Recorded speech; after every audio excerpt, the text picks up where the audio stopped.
19h13 sur Europe 1, la suite de votre grand journal du soir, Nathalie Lévy, et c'est l'heure de l'interview politique. Vous recevez le secrétaire d'État au transport, Jean-Baptiste Djebbari. Bonsoir Jean-Baptiste Djebbari, merci d'être à mon micro ce soir. Bonsoir à vous. Jean-Baptiste Djebbari, on est là vendredi soir, heure souvent des départs en vacances, départs en week-end. Alors bien sûr les Français sont confinés, mais savez-vous là si les Français sont partis en vacances, en week-end, comment ça se passe sur les routes à l'heure où nous parlons? Alors, je faisais un point il y a une demi-heure avec Jean-Pierre Farandou, le patron de la SNCF, qui me disait qu'il avait eu 3500 voyageurs sur TGV la semaine dernière et qu'il en a 4300 cette semaine, en tout cas ce vendredi, ce qui tend à confirmer que les Français respectent très bien ce confinement, que l'effort collectif que nous faisons de rester chez nous pour empêcher la propagation du virus est un effort réalisé par la très grande majorité des Français. Et je tenais à évidemment les remercier à votre antenne et puis dire que certes, lundi prochain est un jour férié, mais ce sera un lundi confiné et je ne doute pas que cet effort collectif paiera et nous permettra rapidement de retrouver une vie normale. Évidemment, c'est le but. Donc les consignes à la veille de ce week-end de Pâques, enfin là, en ce week-end de Pâques qui démarre, c'est bien sûr rester chez vous, pas de route, pas de voiture, aucun moyen pour gagner une résidence secondaire ou un quelconque lieu de vacances, on est d'accord? Ce sont les consignes que nous donnons depuis maintenant plusieurs semaines, c'est qu'on ne se déplace que pour les besoins essentiels, pour aller travailler si le télétravail n'est pas disponible, pour aller faire ses courses, pour aller voir sa grand-mère qui en a besoin, pour aller pour satisfaire les besoins impérieux essentiels à la vie normale.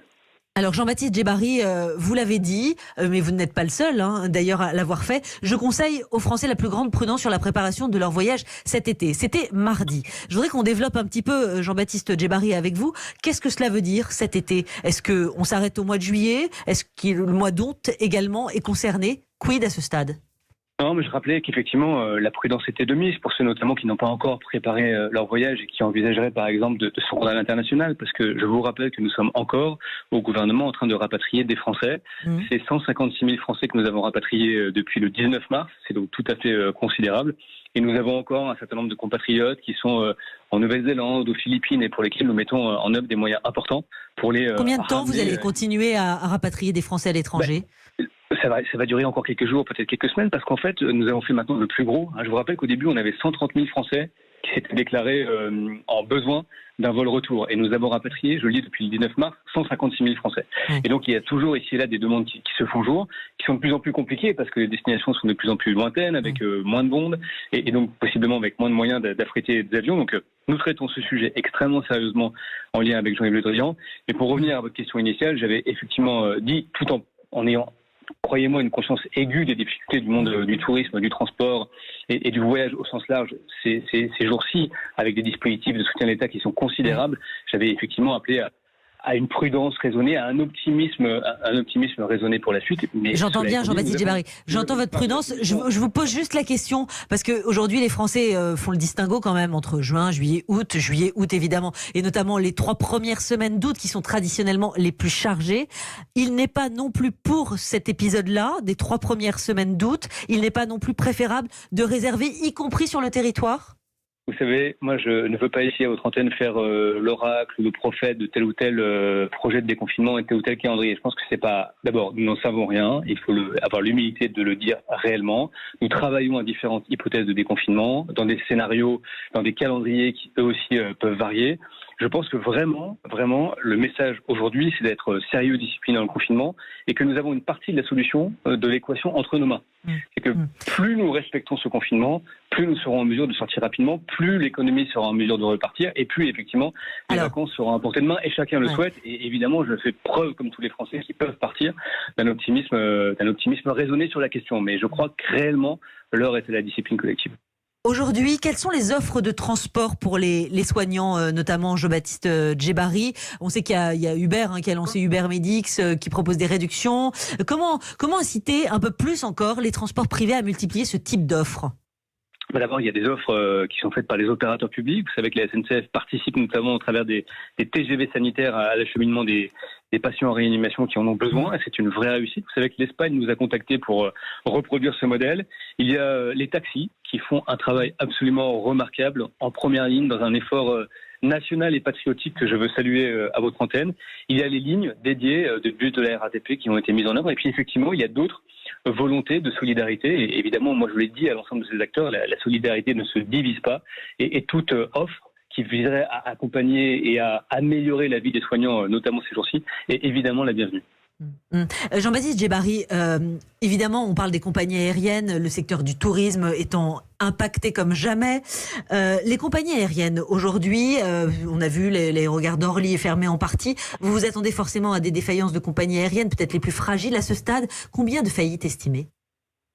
Non, mais évidemment, le secteur va être très certainement profondément transformé, et nous aidons toutes les compagnies aériennes à faire l'effort, ou en tout cas à venir à leur secours en matière de trésorerie, parce qu'à court terme, il y a très peu de vols, 2% des vols d'Air France par rapport à habituellement, c'était 18 vols avant-hier contre 1000 vols d'habitude, vous voyez un peu l'écart. Est-ce qu'une nationalisation de certaines entreprises de transport public est aujourd'hui à l'ordre du jour, oui ou non ? Et pour quelles entreprises ? Pour être très concret avec vous, s'agissant d'Air France KLM, puisque c'est un peu ce vers quoi vous m'orientez, nous avons dit que le gouvernement soutiendrait l'entreprise s'agissant des efforts à court terme, de la trésorerie, et nous avons dit que nous serions à même de construire une stratégie nationale européenne et que nous serions des partenaires d'Air France, comme nous sommes l'État, des partenaires et des actionnaires qui ont à cœur que leurs industries sortent renforcées de cette crise. Donc évidemment, que ce soit en augmentation de capital, en soutien par des prêts, bref, quel que soit le véhicule juridique et financier, nous serons au contact et en soutien. Au contact, ça veut pas dire nationalisation, hein, on est bien d'accord. Non, mais moi, j'ai eu l'occasion de le dire et je suis très clair sur le sujet. Vous savez, nationaliser, ça veut aussi dire prendre le contrôle de l'entreprise. Or, je considère que s'agissant d'Air France KLM, nous avons un excellent patron d'Air France KLM en la personne de Ben Smith, qui a une vision remarquablement juste du marché, qui a un projet qui est déjà en cours d'exécution avec des premiers résultats. Et je pense qu'il faut simplement aujourd'hui que l'État soit au bon niveau, au bon endroit. Et quoi qu'il en soit, l'ensemble des mesures, notamment par Bercy, a été envisagées, sont prêtes, et l'État saura agir aux côtés du groupe Air France KLM, évidemment.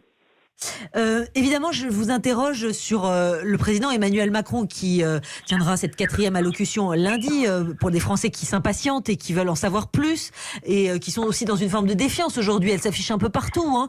Les soignants un peu plus encore. Quid de ce déplacement hier et de cette visite à Didier Raoult, le professeur Didier Raoult à Marseille, qui développe, on le sait, qui administre de la chloroquine. Pourquoi ce déplacement-là ? Vous savez, c'est la méthode du président de la République que de comprendre la réalité du terrain, en l'occurrence la réalité de l'avancée des traitements médicaux. Et je pense qu'en temps de paix, on dit souvent que gouverner, c'est prévoir, mais en temps de crise, gouverner, c'est choisir. Et pour choisir, il est nécessaire de se forger une compréhension individuelle, voire intime de la situation. Et c'est ce qu'a fait le président de la République en visitant Didier Raoult, mais aussi... Pardonnez-moi, avec le conseil scientifique qui entoure Emmanuel Macron depuis le début de cette crise, même avant, avec les experts qui l'entourent, il avait véritablement besoin de se rendre sur place pour discuter avec Didier Raoult et juger à l'aune de cette rencontre si oui ou non le traitement est valable ou pas ? Il ne faut pas oublier qu'il a rencontré certes Didier Raoult à Marseille, mais aussi les services du Kremlin-Bicêtre le matin en région parisienne. Et vous savez, ça met en acte la complémentarité. Mais c'est pas là qu'ils se rend compte, Jean-Baptiste Djebari. Vous savez bien comme moi que c'est pas à ce moment-là qu'on se rend compte si oui ou non le traitement est efficace ou pas. C'est important de parler de cette complémentarité entre le scientifique et le politique, parce que c'est un peu ça aujourd'hui la question. Et en matière de décision démocratique, je le dis parce que ça doit absolument être clair dans les esprits de chacun.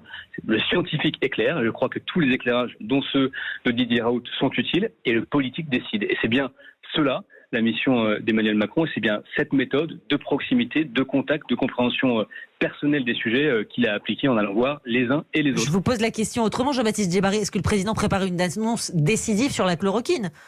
Est-ce que c'est possible en tout cas ? Je vous réponds en toute sincérité, je n'en sais rien. Je pense qu'il aura à cœur effectivement de redonner de la perspective sur ce que nous vivons, sur ce combat contre le virus, sur la façon dont nous allons, tant sur le plan sanitaire que sur le plan très pratique du déconfinement, nous sortir collectivement de cette crise. Et je pense qu'il aura à dire ce qu'il a à dire et que nous saurons être patients d'ici lundi, tous collectivement, bien sûr. Patient, ça veut dire une durée de confinement allongée. On est d'accord à ce stade que quand le ministre Jean-Michel Blanquer... Le confinement dure dans les textes jusqu'au 14 avril et il a annoncé par communiqué le président de la République que cela durerait encore un peu. Je pense qu'il remettra effectivement un peu de perspective sur ce calendrier. et ce qui sera à lui de redonnera dire, bien aussi le sûr. sens des actions qui sont en Juste application. un mot encore, Jean-Baptiste Djebbari, sur ce qui est évidemment de votre ressort, ces acheminements de denrées alimentaires, de masques de protection. Où en est-on également? On voit quand même que par endroit et par produit, la chaîne logistique connaît des bugs. Hein.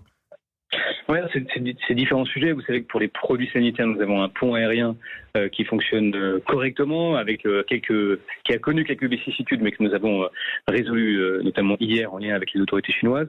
Et puis s'agissant de ce qu'on a un peu appelé l'inflation des prix, je rappelle que globalement, on a regardé ça de façon très précise. Les prix sont restés stables.